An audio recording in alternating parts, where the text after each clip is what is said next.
Baik, Assalamualaikum warahmatullahi wabarakatuh, Bapak Yasir dan teman-teman sekalian. Jadi kami dari Growth Advisory akan mempresentasikan final project kita terkait dengan tugas-tugas yang sudah kami jalankan. Boleh di next? Baik, sebelumnya ini tidak ada bisnis profile kita. Jadi Growth Advisory sendiri merupakan learning platform dan juga bisnis competition coaching untuk siswa SMA dan juga mahasiswa. Dan kami menawarkan beberapa package yang sudah kami pricing juga harganya yang sesuai dengan kebutuhan dari si coachernya dan juga dari kitanya, yaitu mulai dari grup coaching 25.000 per person, semi private 200.000 per tim, private coaching 500.000 per tim, dan juga kita menjual digital produk yang harganya 10.000 sampai 15.000 sesuai dengan isi digital produknya tersebut. Nah, kita memiliki unique values. Yang pertama ini ada modul Ideation Lab yang bisa partisipan lihat nantinya, two-way mentorship dengan profesional dan alumni juara lomba, one-on-one mentorship, dan juga pelatihan teknis dan soft skill yang terintegrasi. Baik, next. Mengapa kita came up dengan bisnis profile tersebut? Karena kita melihat problem yang ada di masyarakat, yaitu kebutuhan portofolio bagi siswa SMA sebagai persiapan masuk ke perguruan tinggi, dan juga bagi mahasiswa sebagai bekal memasuki dunia kerja. Dan kita juga melihat keterbatasan atau gap skill keterampilan si teknis dan soft skill dari mahasiswa itu sendiri, dan juga mereka kekurangan mentor dan pendamping ahli, serta resistensi harga premium dan kebutuhan format yang fleksibel. Maka dari itu, kami merumuskan solusi, yaitu mentorship dua arah dengan profesional, modul Edition Lab berbasis digital thinking dan validasi pasar, pelatihan terpadu teknis soft skill dan simulasi lomba, hingga model biaya fleksibel dan format interaktif. Selanjutnya di sini kita lihat timeline overview dulu dari project kita, yaitu yang pertama ada week 8 sampai 9 pembuatan KPIs. Sebelum week 8 yaitu kita concepting the idea dengan Pak Ronald dan juga dengan Pak Yasir sendiri. Week 8 sampai 9 pembuatan KPIs, week 9 sampai 10 persiapan silabus, mentor dan marketing konten hingga SOP, week 10 dan 11 kita boost marketing dan kelas pertama di tanggal 16 dan week 11 sampai 12 ini mempertahankan CSI, kelas marketing dan juga evaluasi. Selanjutnya di week 12 13 kita mempertahankan CSI kembali, kelas marketing dan juga evaluasi kembali kelas kita. Dan yang terakhir ini di week 14 di minggu kemarin ini itu kita ada kelas terakhir dan persiapan pelaporan. Dan week 14 ke UAS kita ada finalisasi report hingga kita sampai mendapatkan nilai di SIAK nanti. Dan untuk progress dan communication flow dari tim kita sendiri itu kita melalui grup lain, yang pertama itu sebagai media utama kita, dan yang kedua kita pindah ke spreadsheet untuk data-data pelaporan dan tracking, dan selanjutnya dari eksekutif sendiri mengerjakan di berbagai macam platform, mulai dari Canva, terus juga ada spreadsheet untuk keuangan, ada CSI menggunakan Google Form, dan lain-lainnya. Boleh di next.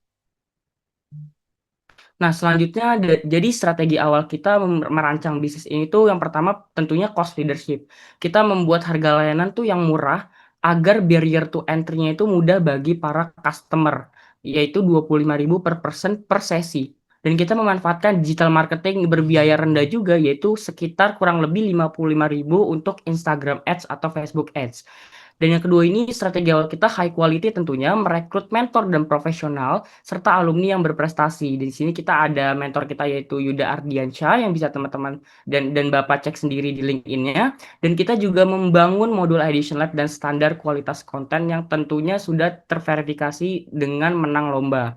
Dan kita juga community base, yaitu kita nargetin awal melalui network kampus dan SMA, serta kita membuat WhatsApp community dan juga referral program. Dan yang terakhir ini kita ada IG education content. Kita akan boost marketing di week 10 11 dan week seterusnya kita akan tetap boost marketing. Konten yang diproduksi pun konsisten, 2 feeds per week plus poster promo. Selanjutnya, hasil dari strategi awal kita, yaitu yang pertama pasti respon pelanggan positif yang bisa teman-teman lihat dan Bapak lihat nantinya di CXO report di belakang. dan finansial sangat layak hasilnya tentu yang bisa teman-teman dan Bapak lihat di CFO report nantinya, ada engagement konten yang bagus di CFO report dan juga dari saya sendiri, itu hasilnya kinerja eksekutif tentunya terjaga karena saya memastikan menjaga KPI eksekutif ini lebih dari 90% achieve.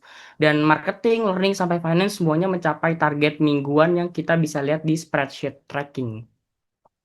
Namun dari hasil tersebut tentu kita memiliki masalah. Jadi masalah yang pertama ini awareness-nya masih rendah gitu. Jadi marketing butuh waktu untuk boost traction dan juga untuk boost followers hingga sampai ke purchasing decision. Dan kita juga ada keterbatasan mentor, yaitu proses mendatangkan mentornya cukup lama karena, schedule antar mentor dan kita itu seringkali bertabrakan gitu karena penyesuaian jadwal. Dan sales masih rendah karena sulitnya arrange waktu kelas bersamaan dengan customer, karena customer merasa mungkin di hari itu sedang ada tugas atau sedang ada, eee, ada project lain sehingga arrange waktu bersama dengan customer susah. Dan yang terakhir ini ada kesibukan para eksekutif, which is ada kita sendiri, banyaknya project dan tugas matkul lain yang membuat kita cukup slow pace, tidak dalam satu minggu itu langsung 3 kelas atau 4 kelas karena kita mempunyai kesibukan-kesibukan lainnya. Oke, boleh di next.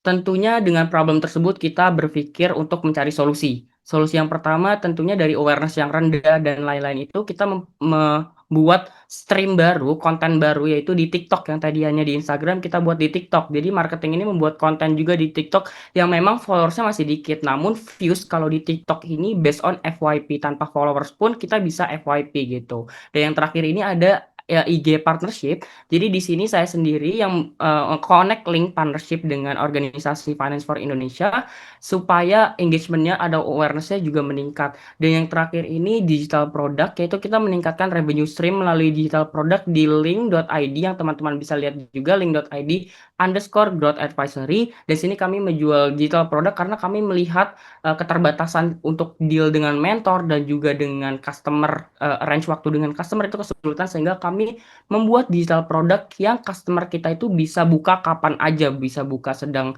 di kelasnya mereka masing-masing dan juga sedang di mana pun mereka tetap bisa baca modul ID, tetap bisa belajar. Dan di sini kita juga menyediakan, pertanyaan melalui WhatsApp yang sudah ada logo WhatsApp ya di sini, di link ini, dan kita nanti bisa customer ini bisa langsung tanya di logo WhatsApp tersebut terkait dengan materi yang mereka masih bingung.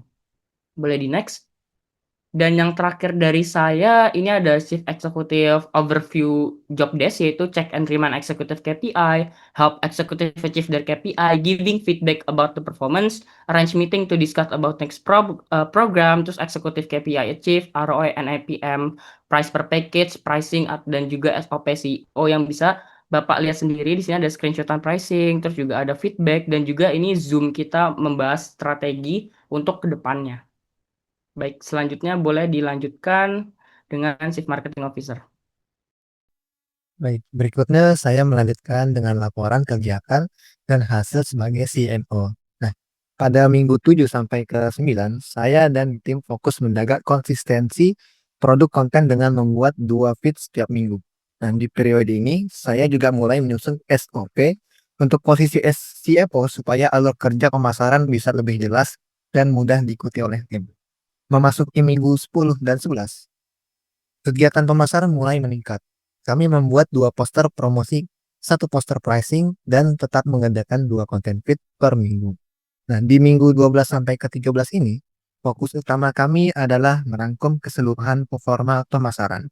Saya membuat laporan engagement untuk melihat seberapa efektif konten dan strategi yang sudah dijalankan selama beberapa minggu terakhir.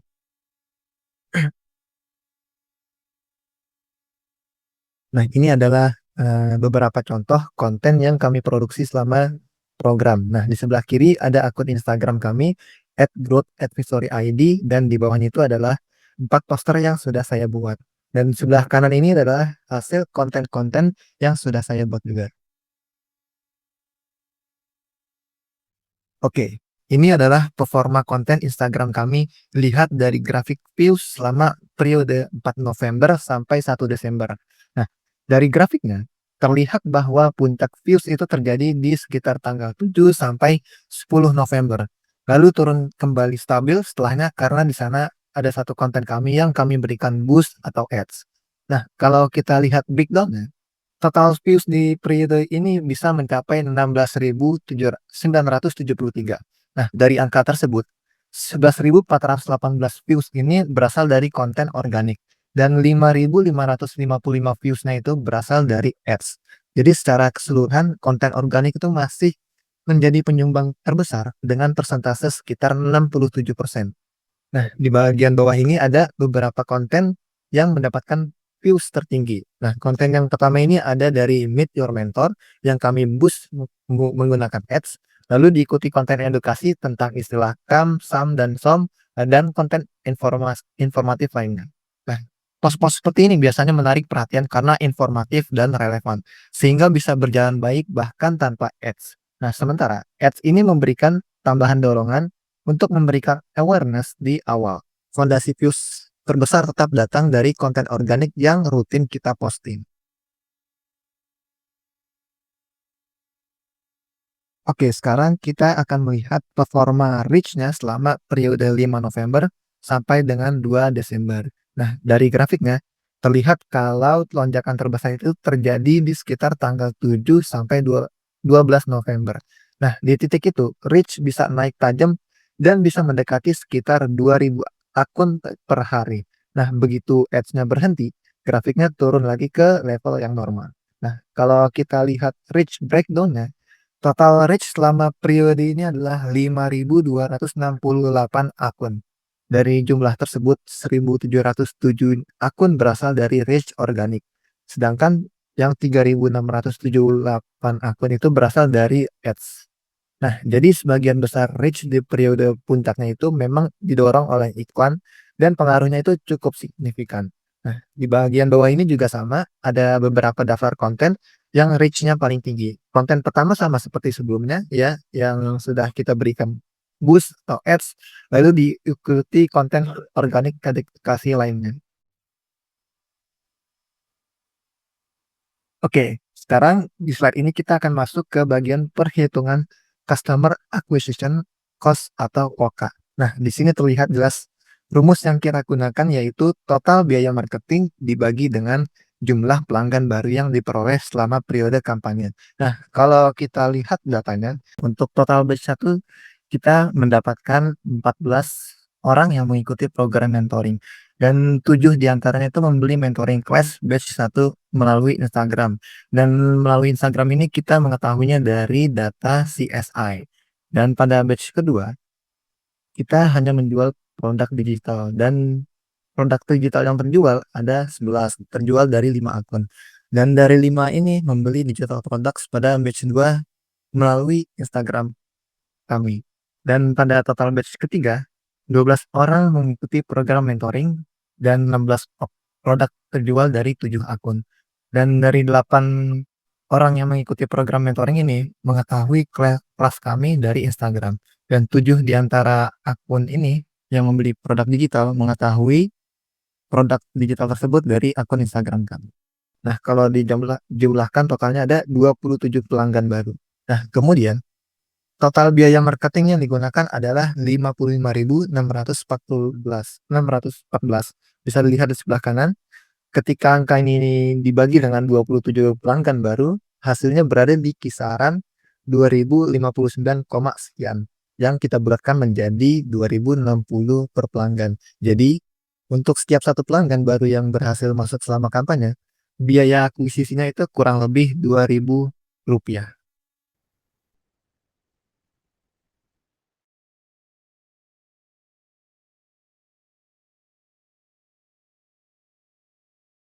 Oke, baik. Selanjutnya, maaf.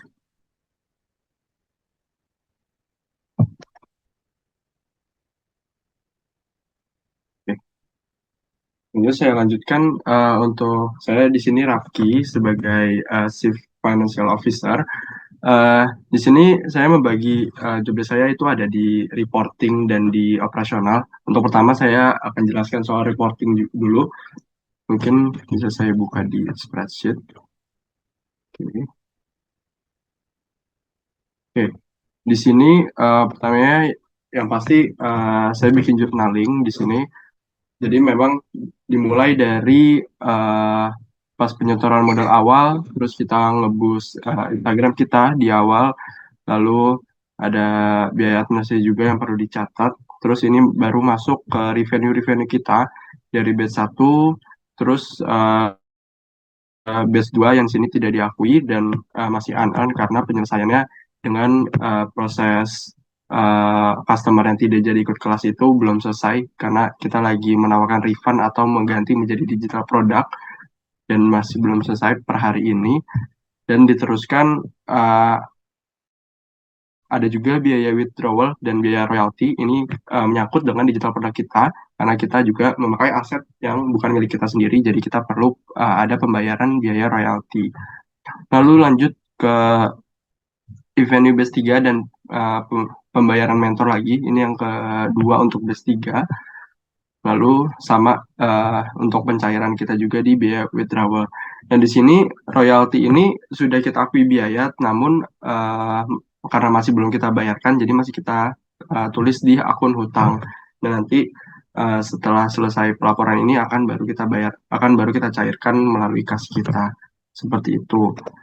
Dan sini saya lanjut ke income statement ya.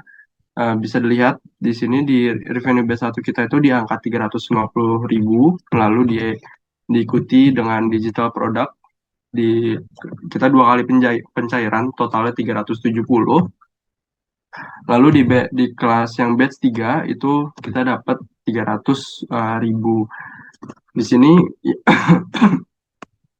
kenapa tidak ada revenue base 2 karena kebetulan di kelas kita yang kedua terdapat kendala dari mentornya dan jadi kita perlu meng-rearrange lagi kelasnya dan kita tidak bisa mengakui revenue di batch 2 seperti itu.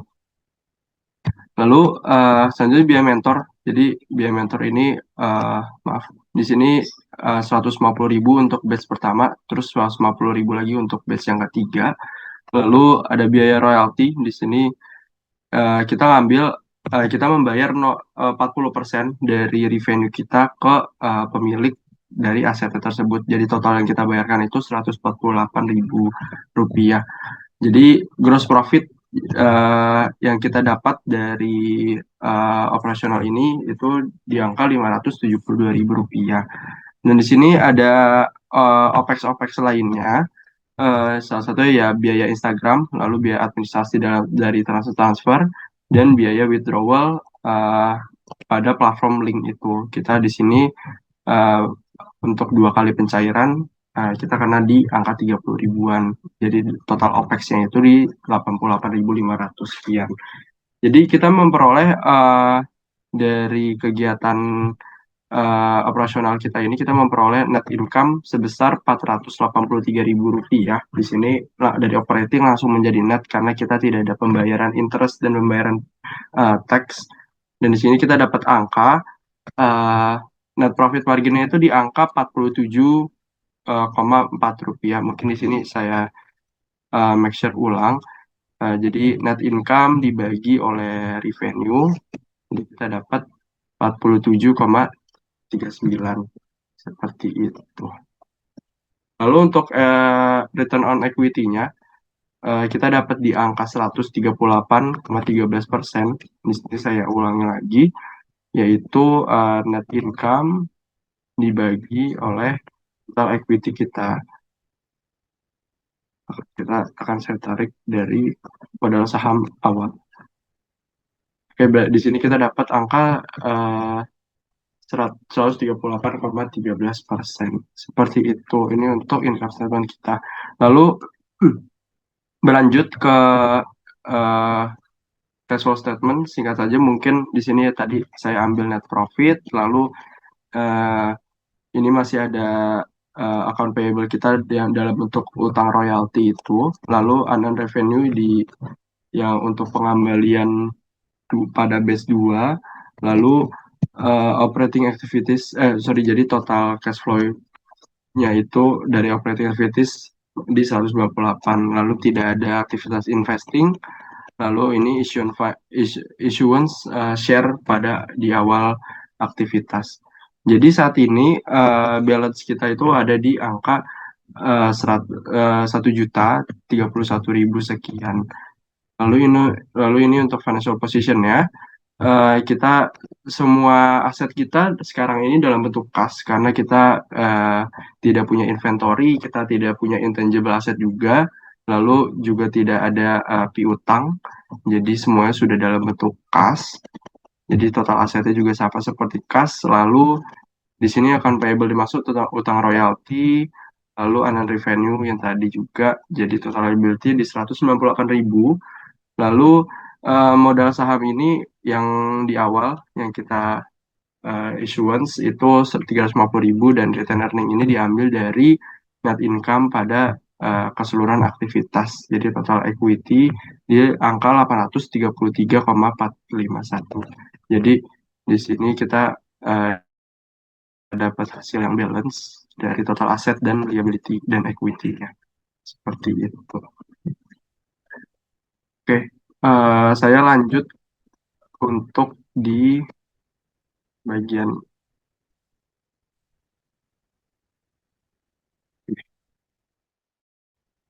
ini saya rasa di reporting sudah selesai. Oke. Selanjutnya untuk di operasional juga di sini saya membuat SOP. Jadi mungkin SOP ini uh, kita ada linknya sendiri, cuman mungkin bisa dicek juga di link di sini, nanti dilampirkan juga di laporan. Mungkin SOP ini cukup panjang, cuman pada pelaksanaannya mungkin karena kita runningnya juga cuma satu bulan lebih sedikit, jadi pelaksanaannya itu tidak terlalu uh, tidak terlalu strict dan seformal itu sesuai yang tertulis. Jadi di sini kita buat di awal aja sebagai acuan dan pemenuhan standar kita.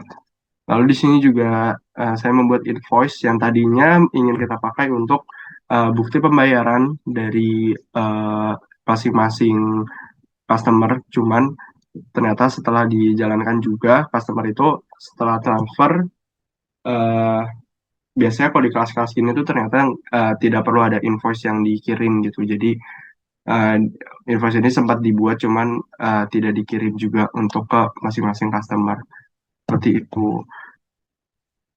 Lalu di sini juga saya membuat pastinya rekening dan di sini kita buka rekening baru pakai akadnya itu Wadiah di Bank Syariah Indonesia di BSI dan pastinya untuk transaksi harian kita melalui BSI ini salah satu bukti pembayarannya aja ini yang untuk ads itu. Jadi ini waktu itu sistemnya reimburse langsung ke Radit karena waktu itu ads-nya dibayar oleh Radit terlebih dahulu sambil menunggu pembuatan rekening seperti itu.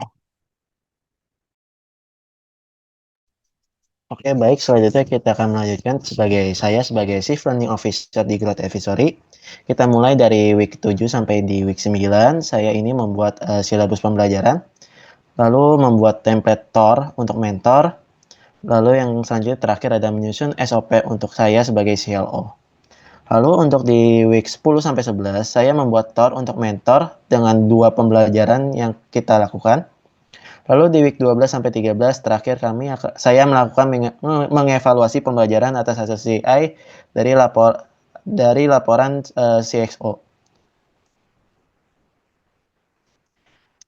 Untuk job desk saya yang pertama saya membuat silabus pembelajaran. Nah, ini adalah contoh silabus pembelajaran yaitu adalah grup coaching yang sudah dijelaskan oleh atasan saya CEO, yaitu berupa benefits 2 jam, lalu ada discussion of idea dan validasi problem. Lalu dilanjutkan bisnis model canvas dan feedback from mentor dan open for public.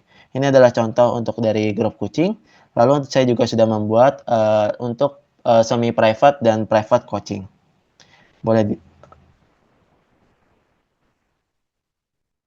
Oke, dilanjut.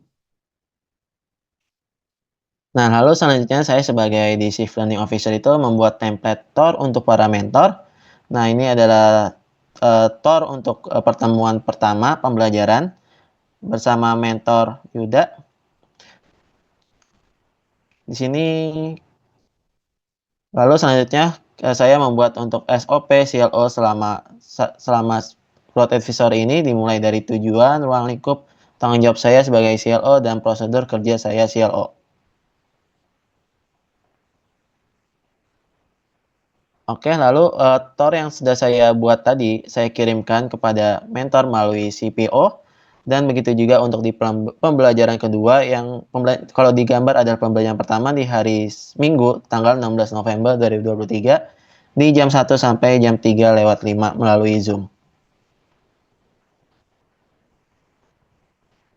Nah, ini adalah evaluasi pembelajaran atas hasil CSI, di mana sebagai CLO saya berfokus di kurikulum dan materi, di mana kualitas sendiri adalah 3,79 dari 4.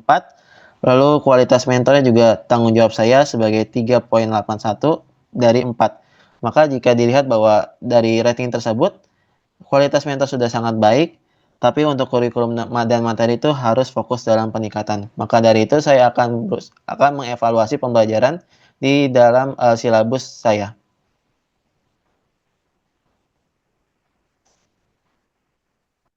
Selanjutnya, saya akan menjelaskan hasil kerja saya sebagai Chief Operating Officer. Jadi di week 7 sampai week 9, saya mempersiapkan channel WhatsApp untuk eh, bisa orang-orang bisa join secara gratis untuk bisa mendapatkan banyak insight. Lalu yang kedua, saya mempersiapkan platform Zoom untuk nantinya digunakan sebagai platform untuk mentoring. Lalu yang ketiga ada menyusun SOP COO sebagai saya sendiri. Lalu ada update Linktree agar bisa terhubung kepada channel WhatsApp tersebut dan juga banyak link lain serta link digital produk. Lalu selanjutnya di week 10 sampai week 11 saya menjadwalkan room Zoom meeting untuk mentoring pertama. Lalu saya mengawasi kelas pertama yang berlangsung pada 16 November dan bersama CPO menjadi penghubung masukan atau kendala mentor. Lalu di week 12 sampai ke week 13, saya menjadwalkan room Zoom meeting kedua dan ketiga. Nah, tapi untuk kelas kedua, kelasnya di-cancel karena force major, yaitu pada tanggal 23 November. Lalu dilanjut mengawasi kelas ketiga yang berlangsung pada 30 November. Nah, di sini bisa dilihat bahwa di pojok kiri atas saya sudah membuat Instagram, lalu di tengah atas saya sudah menyiapkan link tree-nya, lalu di pojok kiri atas, di pojok kanan atas, saya mempersiapkan channel WhatsApp. Dan di bawah ini, di bagian pojok kiri bawah, itu merupakan mentoring pertama, lalu yang di kanan bawah, itu merupakan mentoring kedua.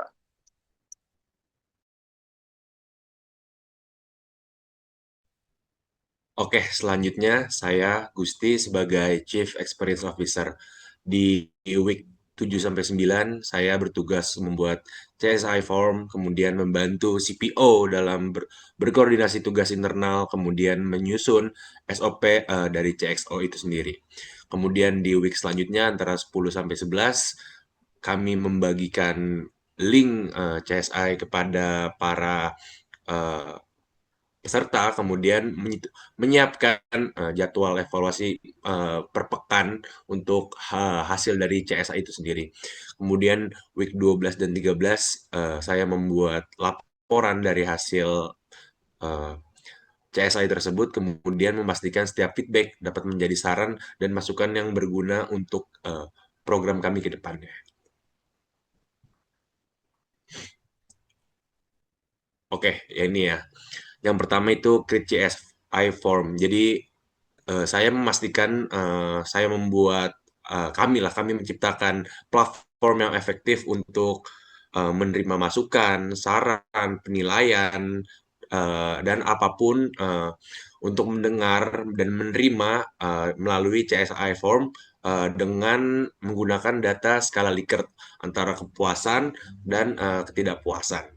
Kemudian untuk apa sih CSI form ini kami sebarkan? Karena kami perlu mengukur mungkin untuk Chief Marketing Officer juga untuk tahu dari mana mereka tahu growth advisory, mungkin dari Instagram, dari dari teman-teman, rekomendasi teman, kemudian untuk Chief Learning Officer mungkin untuk menilai seberapa efektifkah dari silabus yang ditawarkan dan materi-materi yang telah dibuat untuk dipaparkan oleh mentor. Jadi itulah fungsinya dari CSI yang sebenarnya. Kemudian dari CSI saya membuat jadwal yaitu pada tanggal 16 untuk kelas pertama, kemudian evaluasi pertama tanggal 20, kelas kedua cancel, kemudian kelas ketiga itu tanggal 30 dan selanjutnya ada evaluasi yang ketiga. Oke, yang ini adalah SOP dari CXO ya. Ini balik lagi ya tadi seperti yang Rafki bilang karena kami berjalan hanya 1 bulan, jadi ini fleksibel dan dinamis yang dimana ini hanya untuk benchmark awal pembuatan standar dari masing-masing jajaran aja dan yang terlaksana yang harus pasti dilaksanakan adalah mengirim eh, Google Form eh, sekitar 4 jam maksimal dari kelas berlangsung. Oke, ini adalah hasil dari Customer Satisfaction Index yang dimana untuk fasilitas dan manajemen itu mendapatkan skor 3,94, kemudian kualitas mentor mendapat 3,81, kemudian untuk kurikulum dan materi 3,79.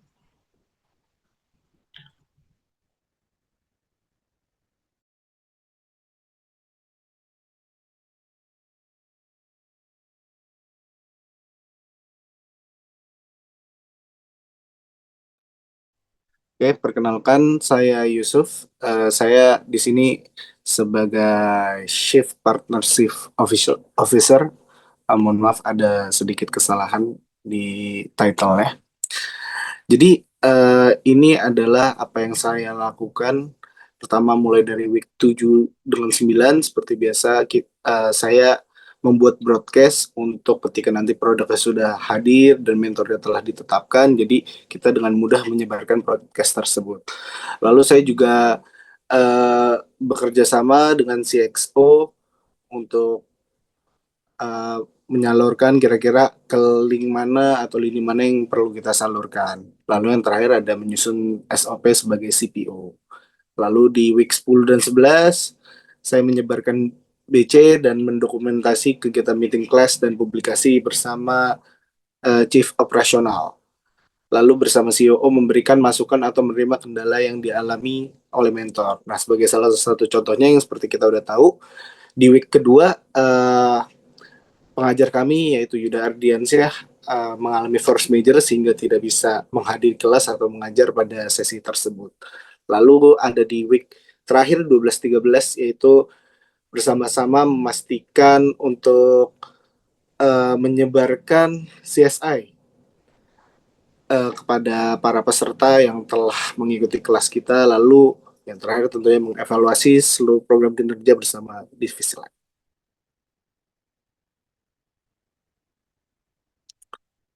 Oke, yang pertama mencari mentor untuk kelas online. Di sini kita akhirnya telah menemukan mentor yaitu Yuda Ardians ya untuk sebenarnya untuk 3 kali sesi kelas kita, namun sayangnya dia tidak hadir, tidak bisa untuk hadir di sesi kedua. Dan seperti yang tadi juga dijelaskan oleh CEO kami sebelumnya bahwa ada masalah juga terkait pencarian mentor. Mungkin karena mentornya masih sebaya dengan kita, dipenuhi kesibukan kuliah dan lain sebagainya, makanya pilihan kita terbatas. Dan ternyata alhamdulillah juga Yuda juga menyanggupi untuk memenuhi kuota kelas yang ingin kita adakan 3 kali walau hanya terlaksana 2 kali. Oke, bisa dilanjut. Nah, lalu sebagai CPO tentunya kita menghubungi pihak eksternal untuk penyebaran promosi yang seperti yang tadi sudah saya jelaskan bahwa ada BC yang kita sebarkan melalui grup-grup WhatsApp, lalu grup-grup di Line dari angkatan-angkatan di FEB UI, mungkin angkatan di FT, FIB, dan lain sebagainya. Jadi sebenarnya di sini kita juga bisa melihat bahwa, nah ini adalah contoh kita nyebarin broadcast pertama ke SMA 38, lalu yang di bawah, oke, ini kita mengirimkan broadcast kepada guru yang berkaitan dari SMA Lab School. Nah, ada insight menarik dari penyebaran BC ini. Seperti yang kita tahu bahwa apa yang kita lakukan ini CPO, saya sebagai CPO menugaskan teman-teman membagi kemana saja link yang harus dikirim, karena yang link dikirim ada kisaran 20 sampai dengan 30. Nah, jadi dibagi secara rata dan terbukti bahwa dari dua batch kelas online kita, seperti yang tadi udah disinggung dari data, dari batch pertama ada 14 orang, mereka dapat 7 dari Instagram, kita mendapatkan customer dari Instagram, dan 7 tersebut mendapatkan dari info rekomendasi teman dan dari BC-BC yang kita sebarkan. Dan begitu pula di batch ketiga, dari 12 orang yang mendaftar, 8-nya itu dari Instagram dan sisanya 4 dari broadcast secara organik ini. Jadi bisa dibilang apa yang kita lakukan secara bersama ini juga tetap menghasilkan, dapat mengkonversi menjadi pembeli, dan angkanya lumayan besar secara presentasi. Untuk yang pertama 50% dan yang kedua itu 25%.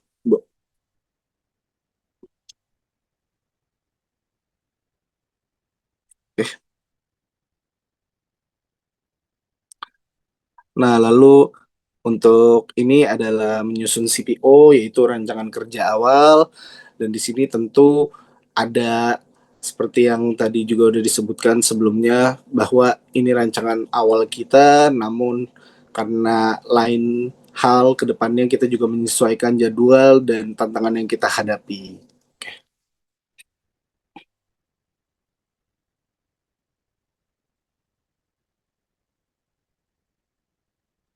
Baik, berikutnya di sini ada komisioner dan BOD kita. Jadi Pak Yasir sebagai Dewan Komisioner sendiri, dan saya sebagai eksekutif, Yafi sebagai COO, Rafki sebagai CFO, Faris sebagai CLO, Radit sebagai CFO, Yusuf sebagai CPO, dan Gusti sebagai CXO. Next slide, Beberapa pengusaha berpikir bagaimana bisa menghasilkan uang. Tapi cara yang lebih baik adalah berpikir bagaimana saya bisa membuat hidup orang jauh lebih baik. Jika kamu melakukannya dengan benar, uang akan datang. Bersama Growth Advisory, membangun soft skill generasi muda.